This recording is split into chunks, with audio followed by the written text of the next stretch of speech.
السلام علیکم ناظرین، میں ہوں آپ کا ہوسٹ سمیع بیگ اور آپ دیکھ رہے ہیں FM4K ٹی وی کا پروگرام ناز برداری، جو کہ پاکستان کا سب سے معتبر حالات حاضرہ کا پروگرام ہے۔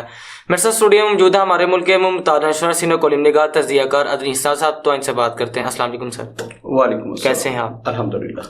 سر، ایک طرف تو ہم جمہوریت کا راگ الاپتے نہیں تھکتے، لیکن اس کے برعکس ہم آج بھی کسی قسم کے ریلیف کے لیے چیف آف آرمی اسٹاف کی طرف دیکھ رہے ہیں۔ عالمی قوتیں بھی سیاسی قیادت کے بجائے ہمارے چیف آف آرمی اسٹاف سے بات کرنے اور معاہدہ کرنے کو ترجیح دیتے ہیں۔ آپ اپنے سسٹم پر بات کرنا چاہیں گے، کیا کہتے ہیں آپ اس کے بارے میں؟ سمیر، یہ پہلی بات تو یہ کہ جب پاکستان بنا، یہ ایک بندے کا ہم پہ احسان ہے۔ اللہ کا فضل تو ہے، اللہ کی رحمت تھی، رسالت مآب صلی اللہ علیہ وسلم کی امید، رسالت مآب صلی اللہ علیہ وسلم کی دعا، ان کی تمنا تھی جو پاکستان بنا۔ رسالت مآب صلی اللہ علیہ وسلم برے صغیر کی طرف، ادھر پاک و ہند کی طرف دیکھ کے، تو نبی صلی اللہ علیہ وسلم کہتے تھے نا، مجھے اس طرف سے ٹھنڈی ہوا کا جھونکا محسوس ہوتا ہے۔ تو اب دنیا کو بھی اندازہ ہو گیا، تمام عرب ممالک کو اندازہ ہو گیا، جب فلسطین میں جنگ جھونکی گئی نا، تو وہ سعودی عرب کی نہیں طرف دیکھ رہے، وہ پاکستان کی طرف دیکھ رہے ہیں کہ پاکستان کیا کہتا ہے اس معاملے میں۔ تو ایویں ٹھنڈی ہوا کا جھونکا رسالت مآب صلی اللہ علیہ وسلم نے اس طرف سے محسوس نہیں کیا تھا۔ یہ پاکستان اللہ کا فضل۔ اور قائد اعظم کے بارے میں جو رسول اللہ صلی اللہ علیہ وسلم بقول مولانا عثمانی کہ میری خواب میں رسالت مآب صلی اللہ علیہ وسلم تشریف لائے اور کہا کہ محمد علی میرا سپاہی ہے، اس کو اپنا سپاہی قرار دیا انہوں نے کہا یہ میرا سپاہی ہے، اس کا جنازہ پڑھانا ہے تم نے۔ تو یہ جو باتیں ہیں، یہ قائد اعظم رحمۃ اللہ علیہ کا احسان ہے اس قوم پر کہ انہوں نے پاکستان بنا دیا۔ لیکن قائد اعظم رحمۃ اللہ علیہ زندگی نے وفا نہ کی۔ 1947 میں پاکستان بنا اور اگست میں پاکستان بنا، ٹھیک 1 سال 1 مہینے بعد، پورا 1 مہینہ بھی نہیں، سپٹمبر میں قائد اعظم رحمۃ اللہ علیہ 11 سپٹمبر کو قائد اعظم رحمۃ اللہ علیہ جہان فانی سے کوچ کر گئے۔ تو ان کی شہادت کیسے ہوئی، اس میں کس کس کی سازش تھی، بیوروکریسی نے اس میں کیا کردار کیا، ہماری اسٹیبلشمنٹ نے کیا کردار ادا کیا، یہ لمبی کہانی ہے اور اس پر اب تک ہزاروں کتابیں لکھی جا چکی ہیں، ہزاروں کالم لکھے جا چکے ہیں۔ یہ بات اب کسی سے پوشیدہ نہیں رہی۔ اگر نئی نسل جو ہے وہ نہیں پڑھ رہی تو یہ ایک الگ بات ہے۔ باہر کیا پاکستان بنا، اتفاق کی بات یہ کہ یہاں پہ قائد اعظم رحمۃ اللہ علیہ، پتہ نہیں ان کے ذہن میں کیا تھا، میں آگے جا کے کیا کروں گا۔ 2 نظام بیک وقت آ گیا پاکستان میں۔ اوپر گورنر جنرل بیٹھتے تھے، قائد اعظم گورنر جنرل تھے، اور صوبوں میں گورنرز ہوتے تھے، صوبائی گورنرز، اور اوپر governor general, Quaid Azam governor general تھے۔ لیکن انہوں نے پارلیمانی سسٹم رکھا کہ ملک میں پارلیمان جو ہیں وہ عوام سلیکٹ کریں گے، اور عوام جو ہیں پھر وہ اپنا وزیر اعظم منتخب کریں گے، یعنی کہ اپنے نمائندوں کے ذریعے، براہ راست نہیں۔ پہلے اپنے نمائندے منتخب کریں گے اور وہ نمائندے جو ہیں وہ اپنا قائد عوام چنیں گے، تو اسے منتخب وزیر اعظم کہا جائے گا۔ یہ سسٹم پاکستان میں بنا، بعد میں اس میں بھی تبدیلی کر دی گئی۔ اوپر جو تھا وہ صدر آ گیا، اسے صدر مملکت کہا جانے لگا، گورنر جنرل کی پوسٹ ختم ہو گئی۔ صوبے میں جو نگران تھے سپروائزرنگ کے لیے، وہ گورنرز ہی رہے، لیکن اوپر سے گورنر جنرل ختم کر کے وہاں پریزیڈنٹ آ گیا۔ صوبوں میں اس کی نمائندگی صدر کی وہ گورنرز کرتے ہیں لیکن پارلیمانی سسٹم ویسے کا ویسے رہا۔ صوبوں میں وزرائے اعلیٰ منتخب نمائندوں کے ذریعے، اور وفاق میں وزیر اعظم منتخب نمائندوں کے ذریعے۔ یہ پاکستان کا سسٹم ہے، اسے ہم کہتے ہیں پارلیمانی اور صدارتی نظام۔ پاکستان میں اتفاق سے اس وقت دونوں نظام موجود ہیں۔ ہم نے صدارتی نظام کو بھی جمہوری بنانے کے لیے اس میں یہ ضرور کیا ہے کہ 4 صوبائی اسمبلیاں، سینٹ اور قومی اسمبلی جو ہے وہ منتخب کرتے ہیں صدر کو، تو یہ ہم نے اسے جمہوری بنا دیا۔ باقی مطلب اوورآل ہم کہتے ہیں کہ یہ جمہوری سسٹم ہے۔ تو اب صدارتی اور پارلیمانی نظام ہے۔ اب صدر جو ہے اس وقت ایک بالکل نمائشی عہدہ ہے۔ اس وقت میں نے بتایا تھا کہ 1973 کا جو آئین ہے اس میں بڑی فلیکسیبلٹی ہے، جہاں مرضی کھینچ کے آپ لے جائیں۔ اگر آصف علی زرداری جیسا بندہ جو پارٹی کا چیئر پرسن ہو، اگر وہ بندہ صدر مملکت بن جائے تو سارے اختیارات اس کے پاس ہے۔ پھر یوسف رضا گیلانی جیسا بندہ جو ہے وہ ربڑ سٹیمپ ثابت ہوگا، وہ کٹ پتلی وزیر اعظم ہوگا، سارے فیصلے ایوان صدر سے ہوں گے۔ اور اگر نواز شریف یا عمران خان جیسا طاقتور شخص وزیر اعظم بن جائے تو پھر صدر ممنون حسین جنم لے گا، پھر رفیق تارڑ جیسے صدر ہوں گے، پھر عارف علوی جیسے صدر ہوں گے جن کو صرف دھوپ لگانے کے لیے اور نمائشی طور پر 23 مارچ کو پریڈ پہ دکھانے کے لیے صرف ہوتا ہے ایک نمائشی عہدہ۔ یہ کیا ہم نے, یہ ہمارا آئین ہے. اب اس پہ میں کیا بات کروں. خیر, جو اہم نقطہ ہے آج کے آپ کے سوال کا, کہ اس وقت جب ہم بات کر رہے ہیں, اس وقت ملک میں اتفاق سے منتخب نمائندے موجود نہیں ہیں. نہ منتخب وزیر اعظم ہے, نہ منتخب صوبائی وزرائے اعلیٰ ہیں, منتخب کابینہ نہیں ہے, نہ صوبوں میں نہ وفاق میں. اس وقت صرف اور صرف ایک کیئر ٹیکر گورنمنٹ ہے چاروں صوبوں میں اور وفاق میں. وفاق میں جناب کاکڑ صاحب ہیں, اور صوبوں میں مطلب جیسے ہمارے یہاں پنجاب جہاں ہم بیٹھے ہیں یہاں محسن نقوی صاحب ہیں. تو یہ نگران حکومتیں ہیں جو 90 دن کے لیے, آئین کے مطابق 90 دن کے لیے آئی تھیں. انہوں نے 90 دن میں انتخابات کروانے تھے, شفاف, غیر جانبدار اور منصفانہ. اتفاق کی بات وہ 90 دن ہونے والے نہیں ہیں, پورے نہیں ہو رہے. مطلب ہمارے آئین میں, میں نے بتایا جتنی فلیکسیبلٹی آپ کے آئین میں دنیا کے کسی آئین میں نہیں ہے. آپ اسے کھینچ کے 90 دن کو 1090 دن بھی کر سکتے. اتنی فلیکسیبلٹی ہے اس آئین میں, الحمدللہ بڑی لچک ہے اس میں. تو یہ لوگ آئے تھے 90 دنوں میں انتخابات کروانے کے لیے. اب کب انتخابات ہونے ہیں یہ تو بلاول بھٹو زرداری نے کہا تھا کہ نہ وزیر اعظم کو پتہ ہے, نہ چیف الیکشن کمشنر کو پتہ ہے, اور نہ مجھے پتہ ہے. مطلب اب دیکھیے نا کہ کیسا طنز ہے. ایسا طنز انہوں نے کہا کہ مجھے بھی نہیں پتا کب ہو رہے ہیں, اور چیف آف الیکشن کمشنر کو بھی نہیں پتا کہ یہ کب انتخابات ہو رہے ہیں. اس بیچارے کو بھی نہیں پتا جس نے انتخابات کی تاریخ دینی ہے. المیہ دیکھیے تو کس نے تاریخ دینی ہے. تو اشارہ کس کی طرف تھا, جو آپ نے کہا کہ ہمارے چیف آف آرمی سٹاف سے معاہدے کرنے کو ترجیح دیتی ہیں عالمی قوتیں. وہ کوئی بھی بات چیت ہو, وہ بے شک بہت بڑے ایشو پر ہو, جیسے ہمارے یہاں وہ ہے نا منصوبہ گوادر کا, اگر سی پیک کا منصوبہ, اس پہ بھی بات کرنی ہو تو وہ اگر سرمایہ کاری کرنی ہو تو وہ کہیں گے جی چیف آف آرمی سٹاف اس کی گارنٹی دیں, کیونکہ انہیں پتا ہے کہ یہاں پہ مستقل جو رہنے والے ہیں وہ تو ہیں یہ اسٹیبلشمنٹ کے لوگ. باقی کسی کا پتہ نہیں یہ چال چلاؤ کس وقت ہو جانا ہے. انہوں نے 3 سال بھی پورے کرنے ہیں کہ نہیں کرنے, 5 سال تو بڑی دور کی بات ہے, نصیب سے 5 سال پورے کرنے ہیں. تو انہیں پتا ہوتا ہے یہ برسر اقتدار بھی ہوں, کو 5 سال پورے بھی کرے. تو معاہدے جو نبھانے ہوتے ہیں وہ تو انہوں نے نبھانے ہوتے ہیں, اسٹیبلشمنٹ نے ان کی نے. یہ بیچارے تو اتنے جوگے نہیں ہیں. اور پھر انہیں پتا ہوتا ہے کہ یہ تو نوٹوں پہ چلنے والے لوگ ہیں, امریکہ بہادر نے نوٹ زیادہ دے دیے تو یہ چائنا کو چھوڑ کے ادھر چلے جائیں گے. ان کی اپنی ترجیحات ہیں, انہیں پتا ہے کہ یہ بکاؤ مال ہے. جی, ہمارے سیاسی رہنمائی کی بات کر رہا ہوں. تو پاکستان میں حتمی قوتیں جو ہیں وہ چونکہ ہماری فوجی اسٹیبلشمنٹ ہے تو اس لیے سارے ان کی طرف دیکھتے ہیں. اب اتفاق کی بات جس وقت ہم بات کر رہے ہیں, میں نے کہا کہ اس وقت نگران سیٹ اپ ہے, اور اس نگران سیٹ اپ سے لوگوں کی 1% بھی توقع نہیں ہے, کیونکہ نگران سیٹ اپ کیا کر سکتا ہے بیچارہ, ماں سوائے لوگوں کی اذیتوں میں اضافہ کرنے کے, اور وہ کر رہے ہیں. کل میں نے بات کی تھی کہ گیس جیسے قیمتیں بڑھائی گئی ہیں, اور جتنے 100% قیمتیں بڑھائی گئی ہیں, کل ہم نے ڈیٹیل سے اس پہ پروگرام کیا. آج یہ ہے کہ ان بیچاروں نے کیا ریلیف دینا ہے, صوبے میں جو بیٹھا ہے یا وفاق میں جو بیٹھا ہے, کسی بھی صوبے میں بیٹھا ہوا جو نگران وزیر اعلیٰ ہے اس نے کیا ریلیف دینا ہے اپنے صوبے کے عوام کو, اور جو وفاق میں بیٹھا ہے اس بیچارے نے کیا ریلیف دینا ہے عوام کو. لوگ ریلیف کے لیے دیکھتے ہیں چیف آف آرمی سٹاف کی طرف. تو اس وقت بھی ساری نگاہیں جو ہیں وہ چیف آف آرمی سٹاف کی طرف ہیں. اس کا مطلب یہ کہ جو آپ کے عوامی نمائندوں کا سسٹم تھا اس پہ تو ایک طرف سے آپ سب لوگوں نے لعنت بھیج دی. جی, عالمی برادری نے بھی اور آپ کے اپنے لوگوں نے بھی. آپ سوشل میڈیا پہ چلے جائیں تو آپ کو جو 70-75% پوسٹیں ملیں گی نا, باقی تو وہ ساری ہوتی ہے نا جو چول پونا ہوتا ہے اس پہ جو چل رہا ہوتا ہے. 70-75% جو پولیٹیکلی جو پوسٹ ہوں گی وہ مطالبہ کر رہے ہوں گے چیف آف آرمی سٹاف سے کہ جناب مہنگائی کے خلاف نوٹس لیں. ٹیچرز سڑکوں پہ آئے تو وہ چیف آف آرمی سٹاف کو مخاطب کر کے کہہ رہے تھے کہ چیف آف آرمی سٹاف ہمیں انصاف دلائیں. عدالتوں سے کوئی انصاف نہیں مانگ رہا, کوئی ریلیف نہیں مانگ رہا. لوگ مہنگائی سے پیچھے ہیں تو وہ چیف آف آرمی سٹاف کی طرف دیکھ رہے ہیں. جب پوری قوم کو یہ پتا ہو, بلکہ انٹرنیشنل جو قوتیں ہیں جن کو آپ کہہ رہے ہیں ان کو پتا ہو کہ ہم نے بات کس سے کرنی ہے اور کون ہے جو معاہدے پورے کروا سکتا ہے, تو بابا پھر آپ کی جمہوریت پہ لعنت نہیں ہے.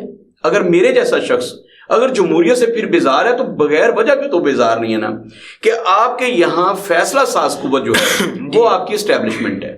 تو اب عوام مطلب ہم ہر قسم کے ریلیف کے لیے کدھر دیکھ رہے ہیں, چیف آف آرمی سٹاف کی طرف. وہ ہمارے منتخب نمائندے نہیں ہیں. ایک پروسیس ہے انٹر سروسز سلیکشن بورڈ کا, تو وہ اس میں گئے ہیں, سیکنڈ لیفٹیننٹ گئے اور سیکنڈ لیفٹیننٹ سے ہوتے ہوئے وہ 4 سٹار